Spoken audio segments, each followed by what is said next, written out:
6 and 9 of अगस्त 1945 ये ऐसे 2 दिन हैं जो जापान की हिस्ट्री में पूरी तरह से ब्लैक डे के रूप में मनाए जाते हैं। तो ऐसा इसलिए क्योंकि यूएसए ने फर्स्ट टाइम वर्ल्ड वॉर 2 के अंदर न्यूक्लियर वेपन्स का यूज़ किया था जापान के ऑपोजिशन में, और इस न्यूक्लियर वेपन्स ने इतना ज़्यादा डेवास्टेशन क्रिएट किया जापान के अंदर कि उधर पूरी तरह से हालात पूरी तरह से गंभीर हो गए। जो रेडियोएक्टिव मटेरियल जो बच गए थे न्यूक्लियर वेपन्स के कारण, उसकी तरफ से जो कैजुअलिटीज़ थी वो अलग थी, फिर जो आम जो सिविलियंस की मौत थी वो तो अलग थी, और इतना ज़्यादा हैवॉक क्रिएट होता है जापान के अंदर। लेकिन आज जब आप देखोगे जापान को तो इतना ज़्यादा डेवलप्ड है, ये तो उनकी मेहनत का ही नतीजा कि आज जो इस कदर इतना ऊंचाई पे पहुंच गए कि वो आज सभी नेशंस को टक्कर दे सकते हैं। सो आज हम इस वीडियो के अंदर बात करेंगे उस न्यूक्लियर वेपन्स के बारे में, उसके अंदर किस टेक्नोलॉजी का यूज़ किया था। हालांकि जो साइंस स्टूडेंट्स हैं उन्होंने इस टेक्नोलॉजी के बारे में सुना ही रहेगा, जिसे न्यूक्लियर फ्यूजन और न्यूक्लियर फ्यूजन रिएक्शंस के नाम से जाने जाते हैं। सो आज हम इस वीडियो के अंदर इस टॉपिक के बारे में डिस्कस करेंगे। सो हेलो फ्रेंड्स, मेरा नाम है आशीष, आप देख रहे हैं एचटेक यूट्यूब चैनल, और आज हम बात करेंगे न्यूक्लियर फ्यूजन और न्यूक्लियर फ्यूजन रिएक्शंस के बारे में। सो ज़्यादा टाइम वेस्ट नहीं करते हैं, let's get straight to the video. तो फ्रेंड्स, अगर आप साइंस स्टूडेंट हो तो आपने एटम्स के बारे में सुना ही रहेगा, और अगर आप नॉन साइंस हो, मतलब जो नॉन टेक्निकल फील्ड से है, उन्हें अगर मैं सिंपल एक्सप्लेनेशन के साथ बता दूं तो आपको एक स्क्रीन पर एक फिगर शो करता हूं। उसके अंदर आपने एक ये एटम का एक स्ट्रक्चर रहता है, उसके अंदर जो बीच में रहता है नॉर्मली जो सेंटर में, उसे कहते हैं न्यूक्लियस। उसके अंदर प्रोटॉन्स और न्यूट्रॉन्स रहते हैं, वेरेज जो आप उसके इर्द गिर्द जितने भी जो पार्टिकल्स घूमते हुए देख रहे हैं उसे इलेक्ट्रॉन्स कहते हैं। एटम्स वो चीज़ रहती है जिसे एक smallest part of an object बोल सकते हैं हम। मतलब जब भी आप कोई भी एक ऑब्जेक्ट लोगे, अगर उसे बहुत सारे पार्ट्स में अगर फ्रेगमेंट करते जाएंगे तो जो एकदम स्मॉलेस्ट जो पार्टिकल रहेगा उसे हम एटम कहते हैं। ठीक है, तो एटम में अगर आप देखोगे तो जो इलेक्ट्रॉन्स रहते हैं वो नेगेटिवली चार्ज रहते हैं, जो प्रोटॉन्स रहते हैं वो पॉजिटिवली चार्ज रहते हैं, वेरेज जो न्यूट्रॉन्स रहते हैं वो नो चार्ज के साथ रहते हैं। तो जब भी हम न्यूक्लियर रिएक्शंस की बात करते हैं तो उसके अंदर इन्वॉल्वमेंट रहता है न्यूक्लियस का। मतलब जब भी कोई न्यूक्लियस के ऊपर, एटम के कोई भी न्यूक्लियस के ऊपर अगर कोई भी रिएक्शन हम करते हैं तो उसे न्यूक्लियर रिएक्शंस कहते हैं। ये वही का मतलब आपने अगर केमिस्ट्री पढ़ी रहेगी तो उसके अंदर आपने केमिकल रिएक्शंस के बारे में भी सुना रहेगा। तो केमिकल रिएक्शंस और न्यूक्लियर रिएक्शंस के बीच में डिफरेंस ये है कि नॉर्मली जो केमिकल रिएक्शंस रहते हैं वो इलेक्ट्रॉन्स के ऊपर बेस्ड रहते हैं। मतलब जिस तरह से हम बोलते हैं कि कोवैलेंट बॉन्ड से वैलेंस बॉन्ड के अंदर जब भी कोई एटम शिफ्ट होता है तो नॉर्मली वो स्टेबल हो जाता है, क्योंकि उसके अंदर जो इलेक्ट्रॉन्स रहते हैं वो उसका जो 7 नंबर्स ऑफ क्वांटिटी वो फुलफिल कर लेते हैं। तो इतना तो बेसिक्स आपको अगर समझ गया रहेगा तो आपको आगे के जितने भी मैं पार्ट बताऊंगा न्यूक्लियर रिएक्शंस के बारे में वो भी समझ में आ जाएगा। तो जब भी हम केमिकल रिएक्शंस और न्यूक्लियर रिएक्शंस की बात करते हैं तो केमिकल रिएक्शंस में नॉर्मली जो इलेक्ट्रॉन्स का खेल रहता है, जब भी कोई एक एटम इन्वॉल्व रहता है जिसके अंदर इलेक्ट्रॉन्स अगर हम एक्सचेंज कर दें तो वो बैलेंस हो जाता है। वैसे जो न्यूक्लियर रिएक्शंस है उसके अंदर हम जो मास नंबर और जो एटॉमिक नंबर है उससे हम बैलेंस करते हैं, तभी वो पूरा रिएक्शन बैलेंस हो जाता है। फ्रेंड्स, न्यूक्लियर रिएक्शंस 2 टाइप के रहते हैं, एक तो रहता है न्यूक्लियर फिजन रिएक्शन और दूसरा रहता है न्यूक्लियर फ्यूजन रिएक्शन। अभी पहले हम बात कर लेते हैं न्यूक्लियर फिजन की रिएक्शंस के बारे में। तो अभी इसके नाम से आप अगर समझ सकते हो कि फिजन मतलब रहता है स्प्लिट करना, मतलब किसी भी न्यूक्लियस को हम तोड़ देते हैं। तो इस केस में हम लोग बात करते हैं यूरेनियम 235 आइसोटोप की। इसके मतलब यूरेनियम 235 एक टाइप का आइसोटोप हुआ है यूरेनियम का, लेकिन इसके अलावा भी इसके बहुत सारे आइसोटोप्स हैं, जैसे यूरेनियम 238, यूरेनियम 233 के नाम से भी जाना जाता है। लेकिन जो नॉर्मली फिजन के लिए यूज़ होता है वो यूरेनियम 235 का ही यूज़ किया जाता है। तो जब भी इस यूरेनियम 235 एटम को अगर उसके न्यूक्लियस को नॉट एटम को, उसके न्यूक्लियस को अगर स्लो मूविंग न्यूट्रॉन से बम्बार्ड किया जाए तो उसके बाय प्रोडक्ट में 2 नए टाइप के हमें एलिमेंट्स निकलते हैं। उसके अंदर एक पहला रहता है क्रिप्टॉन और दूसरा रहता है बेरियम, और इसके साथ ही 3 न्यूट्रॉन्स का भी इजेक्शन होता है। तो जब भी हम डिफरेंस बात करते हैं केमिकल रिएक्शंस और न्यूक्लियर रिएक्शन के बारे में, तो जब भी हम केमिकल रिएक्शंस की अगर मैं बात करूं तो इसके अंदर जब भी कोई भी बाय प्रोडक्ट बनता है वो वही कंपोजिशन का रहता है वो जिससे वो बना है।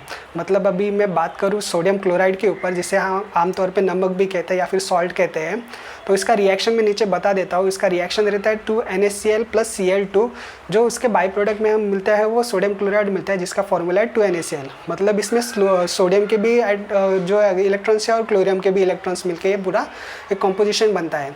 लेकिन जब भी मैं न्यूक्लियर रिएक्शंस की बात करता हूँ तो इसके अंदर जो भी जिस भी न्यूक्लियस को हम स्प्लिट करते हैं उसका जो बाय प्रोडक्ट बनता है वो कम्प्लीटली डिफरेंट रहता है जो इसका ओरिजिनल एटम है। मतलब अगर मैं एक रिएक्शन नीचे बता देता हूँ यूरेनियम 235 का ही, तो जब भी इस यूरेनियम 235 का हम लोग किसी भी स्लो न्यूट्रॉन के साथ अगर बम्बार्ड करते हैं तो उसके आउटपुट में क्रिप्टॉन और बेरियम करके दो न्यूक्लियस हमें मिल जाते हैं। मतलब ये कम्प्लीटली डिफरेंट है जो यूरेनियम से, इसके अंदर यूरेनियम का कोई भी इन्वॉल्वमेंट नहीं है, पूरा अर्थ से अलग मतलब अलग आइटम बन जाते हैं और इसके साथ ही 3 न्यूट्रॉन्स भी इजेक्ट हो जाते हैं। तो अभी आपने अगर चेन रिएक्शंस के बारे में सुना रहेगा तो इसके अंदर आपको पता रहेगा कि इसके अंदर बहुत सारे ट्रेमेंडस अमाउंट ऑफ एनर्जी रिलीज़ की जाती है। तो ऐसा क्यों? तो अभी हम की बात करें कि अगर हम लोग ने एक यूरेनियम 4 ग्राम्स का यूरेनियम लिया, तो अगर हमने इसको मतलब बम्बार्ड किया न्यूट्रॉन के साथ और जब भी हमें आउटपुट अगर मिलता है तो इसके अंदर थोड़ा सा स्लाइटली मास डिफरेंस आपको मिलेगा। मतलब 4 ग्राम ही नहीं मिलेगा, इसके अंदर कुछ 3.9999 प्लस ऐसा मिलेगा और उसके साथ 3 न्यूट्रॉन्स मिलते हैं।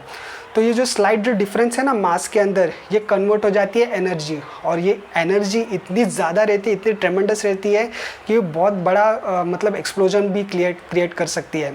तो इसी से बनता है चेन रिएक्शन कि जब भी ये जो 3 न्यूट्रॉन्स आप देख रहे हो जो आगे बनते हैं, उसमें से अगर एक न्यूट्रॉन वापस से अगर यूरेनियम 235 को अगर उसका मिल जाएगा, एक फ्यूल मिल जाएगा, तो उसे भी वो बम्बार्ड करेगा, फिर उसके साथ 3 न्यूट्रॉन्स मिलेंगे, फिर और क्रिप्टन और बेरियम मिलेंगे, फिर उसके साथ और आगे जो न्यूट्रॉन्स बनेंगे उसके साथ वो रिएक्शन करेगा।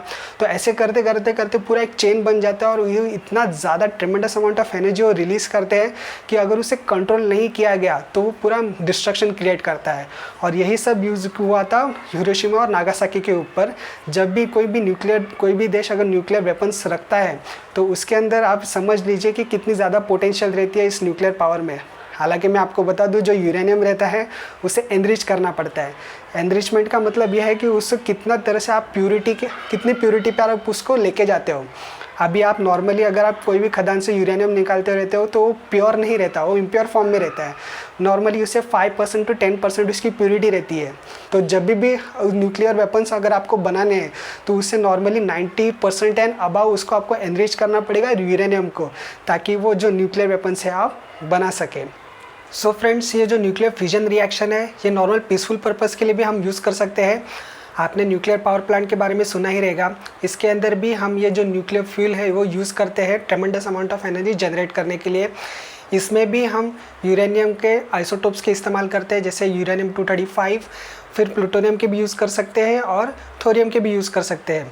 लेकिन ये जो प्लूटोनियम और थोरियम है ये बहुत ही रेयर एलिमेंट्स है और जो अबेंडेंट फॉर्म में अर्थ पर अवेलेबल है वो सिर्फ यूरेनियम ही है।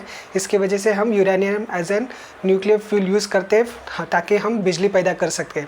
ठीक है, तो न्यूक्लियर पावर प्लांट में भी इस न्यूक्लियर फ्यूजन का भी यही सेम फंक्शन रहता है। जब भी कोई भी इसका जो यूरेनियम का जो न्यूक्लियस है उसे हम स्लो मूविंग न्यूट्रॉन से बम्बार्ड करते हैं तो उसमें से ट्रेमेंडस अमाउंट ऑफ एनर्जी रिलीज़ होती है along with the 3 neutrons and 2 lighter nuclei. तो उस सब क्या होता है, इसमें भी चेन रिएक्शन स्टार्ट हो जाता है। लेकिन हम क्या करते हैं, वहाँ पर कंट्रोल रॉड्स इंसर्ट कर देते हैं और जिसकी वजह से ये जो न्यूट्रॉन्स है वो उसमें एब्जॉर्ब हो जाते हैं। ये जो कंट्रोल रॉड्स रहते हैं ये नॉर्मली बोरॉन और ग्रेफाइट्स के बने रहते हैं। सो इसकी वजह से जो चेन रिएक्शन है वो वहीं पर थम जाता है और आगे ये कंटिन्यू नहीं हो पाता। और इसकी वजह से हम जो एनर्जी मिलती है उससे हम बिजली बना सकते हैं। हालांकि मैं इसका भी पूरा प्रोसेस नहीं बताऊंगा। और एक डाउट आपको मैं न्यूक्लियर फ्यूजन के रिलेटेड में क्लियर कर देता हूं कि जब भी मैं अभी थोड़ी देर पहले यूरेनियम एज एन आइसोटोप बोला था, यूरेनियम 235 और नीचे 92, आप जो फिगर देख रहे रहेंगे यूरेनियम का तो ऊपर 2 नंबर्स लिखे रहेंगे, एक टॉप साइड पर लिखा रहेगा 235 और नीचे लिखा रहेगा 92। तो ये 2 नंबर्स क्या रिप्रेजेंट करते हैं?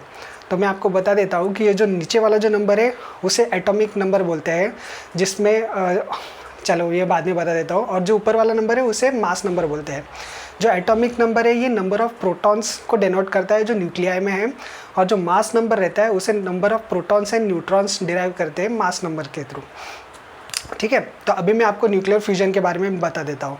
तो जैसे न्यूक्लियर फ्यूजन में एक हैवी न्यूक्लियस को हम 2 लाइटर न्यूक्लियाई में स्प्लिट करते हैं, वैसे न्यूक्लियर फ्यूजन में 2 लाइटर न्यूक्लियाई को एक हैवी न्यूक्लियस में हम लोग कन्वर्ट करते हैं। तो इसमें भी बहुत सारी एनर्जी रिलीज़ होती है। तो मोस्टली जो लाइटर न्यूक्लियाई रहते हैं उसमें हम हाइड्रोजन यूज़ करते हैं, जो ड्यूटेरियम या फिर ट्रिटियम रहता है। इन दोनों को कंबाइन करने के बाद एक हैवी न्यूक्लियस बनता है जिसे हम हीलियम के नाम से जानते हैं, और इसमें भी बहुत सारी एनर्जी रेडिएट होती है। ये वही एग्जांपल है जो आप सन पर देखते हो। और मैं आपको इसमें एक कंडीशन बता देता हूँ कि जब भी हम न्यूक्लियर फ्यूजन रिएक्शन की बात करते हैं तो इसे हम जब भी इसे प्रोसेस करते हैं, मतलब जब भी हम न्यूक्लियर फ्यूजन रिएक्शन को आगे बढ़ाते हैं तो इसे बहुत ट्रेमेंडस अमाउंट ऑफ एनर्जी, मतलब टेम्परेचर और प्रेशर की ज़रूरत रहती है। तो ऐसा क्यों? तो अभी जब भी आप देखोगे हाइड्रोजन एटम को, तो इसके अंदर जितने भी न्यूक्लियस हैं वो हमेशा एक दूसरे को रिपल करते हैं। तो इस रिपल्जन फोर्स को ओवरकम करने के लिए एक ट्रेमेंडस अमाउंट ऑफ टेम्परेचर और प्रेशर अप्लाई करना पड़ता है ताकि उसका जो वॉल है वो ब्रेक हो जाए और जो दो न्यूक्लिया है वो फ्यूज़ हो जाए।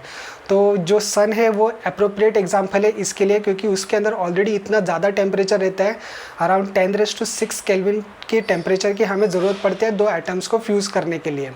सो ये टेम्परेचर हमें अर्थ पर पॉसिबल नहीं है प्रोड्यूस करना। हालांकि मैंने कुछ दिनों पहले एक एग्जांपल देखा था जिसमें एक आर्टिफिशियल सन करके किसी ने क्रिएट किया था, शायद से कुछ साउथ कोरिया वालों ने किया था, और उन्होंने कुछ 10 to 20 सेकेंड्स ऐसा कुछ उन्होंने प्लाज्मा को होल्ड करके रखा था इतना हाई टेम्परेचर्स के ऊपर।